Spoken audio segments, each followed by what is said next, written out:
Dear children, we have already discussed that the solids are broadly classified into crystalline solids and amorphous solids.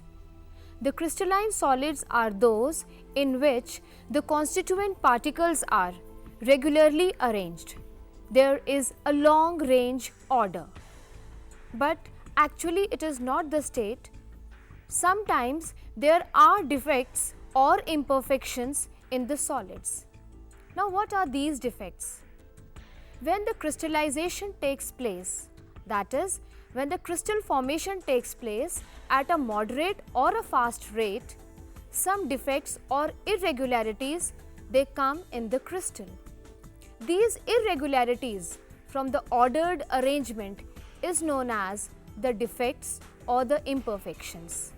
Today we will study about these defects, how are they created in the solids, we'll study that. So let's study one by one all the imperfections.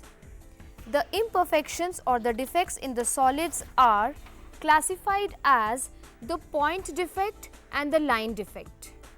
Point defect: when the irregularity is around an atom or a molecule, then that is known as a point defect. But when this defect or the irregularity in the arrangement of the constituent particle generates along a row, then that is known as a line defect. We will study in detail about the point defect. The point defects are further classified as the stoichiometric defect, the impurity defect and non-stoichiometric defect. Let's see. Stoichiometric defects: the vacancy and the interstitial defect normal in the non-ionic compounds, and in the ionic compound as the Frenkel and the Schottky's defect. First of all, we'll deal with vacancy and interstitial defect. This is the vacancy defect. It decreases the density of a solid. Interstitial defect: here you can see that the extra atoms or the molecules are present at the interstitial sites. They should not be here, but they are here in addition to their normal positions. This is interstitial defect. And since extra constituent particles are present in the interstitial site, it increases the density of the solid. These are normally present in the non-ionic compounds. Now, the stoichiometric defect in the ionic solids. An ionic solid is made up of the cation and the anion. And we have already studied in the class 11th that cations are smaller than anions. Now let's see the Schottky's defect. In the Schottky's defect, the cations and the anions in equal number are missing from the crystal. Now the point is, why in equal number? It is just to maintain the electrical neutrality of the crystal. You can see here a cation should be present, but the cation is not here. It is missing. Similarly, here an anion should be here, but anion is missing. So one cation and one anion are missing from the crystal. This missing of the anion and the cation in equal number from the crystal is known as Schottky's defect. You can pronounce it as Schottky's defect also. Now, since the cation and anion are missing from the crystal, so this defect decreases the density of the crystal. Usually, the cations and anions in such type of defect are of equal size. Now, another type of the defect in the ionic compounds is the Frenkel defect. In Frenkel defect, what happens actually is a cation, that is the smaller ion, it leaves its original site and it enters into the interstitial site. That means we can say that the cation is misplaced. It is not missing, it is misplaced, it is dislocated. It has left its original site, it remains in the crystal, but it shifts to the interstitial site. This is known as the Frenkel defect. In the Frenkel defect, since the cation remains inside the crystal, it is only dislocated, so there is no effect on the density. Here, the cation should be smaller than an anion.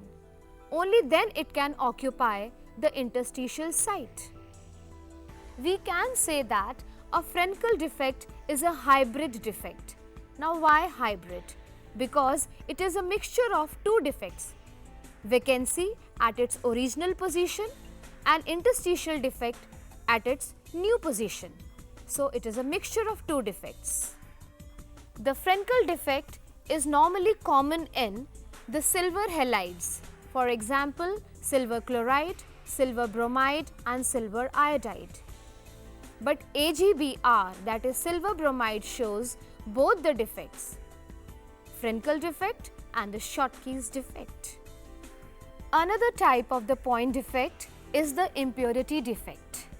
Impurity defect, as from the name is very much clear, an impurity or a foreign atom or a foreign cation enters the crystal. For example, if in a molten sodium chloride, some strontium chloride is also present during crystallization, then some strontium ions, they enter the sodium chloride crystal.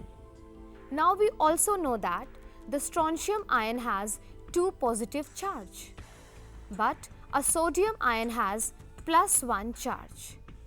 When a strontium ion enters a sodium chloride crystal, it brings along with it 2+ charge. To maintain the electrical neutrality of the crystal, now 2 sodium ions will have to move out. Let's see here. Here you can see that a strontium cation enters the crystal lattice.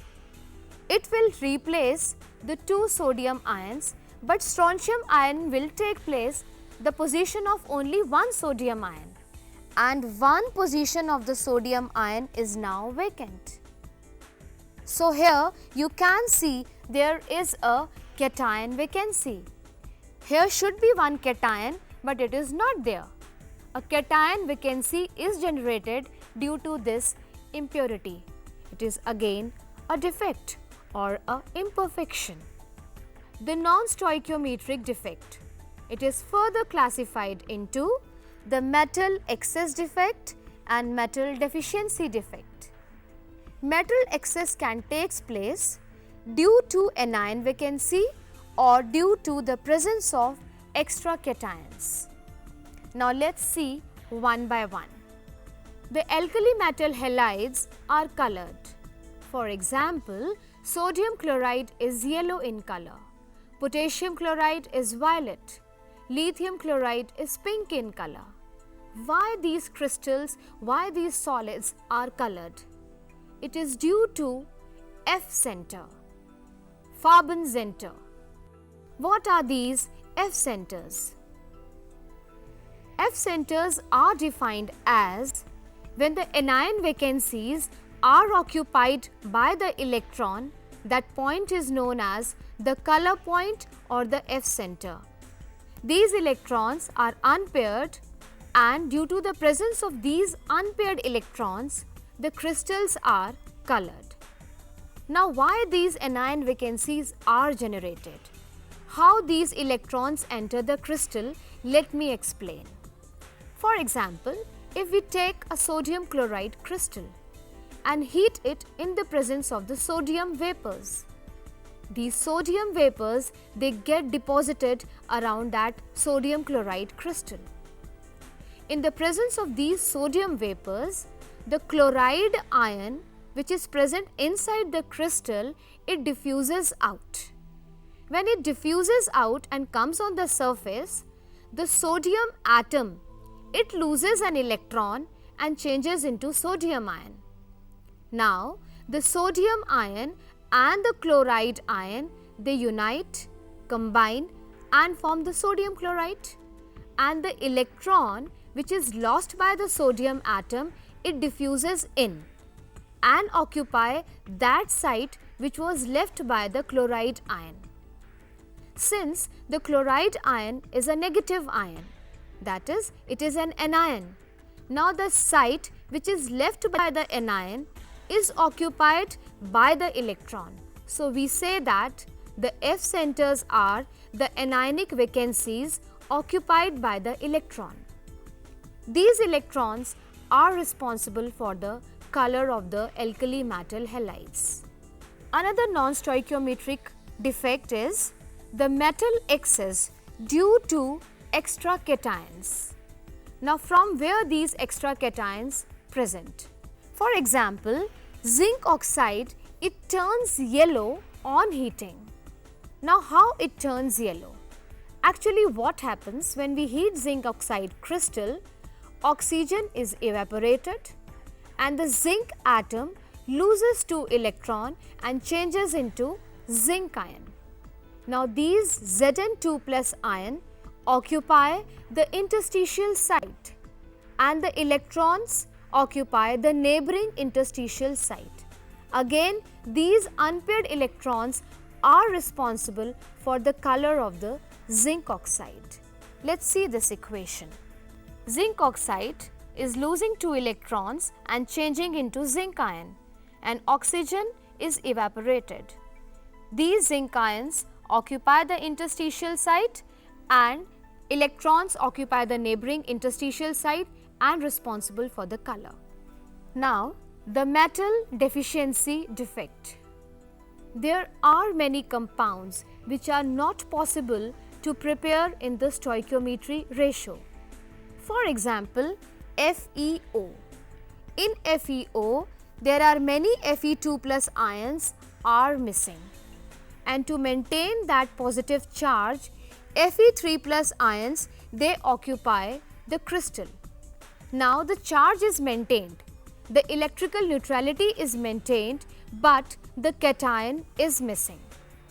For example, if 3 Fe2 plus are missing, then 2 Fe3 plus ions will maintain the positive charge, but there are 2 Fe cations instead of 3 Fe cations. So, there is the deficiency of the metal cation. This is again a type of defect, a non-stoichiometric defect. So, dear children, we can say that there are imperfections or defects in the crystals. These defects may be due to any reason, due to the missing of the cations or anions, or due to the dislocation of the cation. There may be some vacancy defect or interstitial defect, and these defects changes the density of the crystal. Sometimes it decreases the density or it increases the density, or sometimes there is no effect on the density, as we have seen in the case of the Frenkel defect. I hope all these defects are clear to you.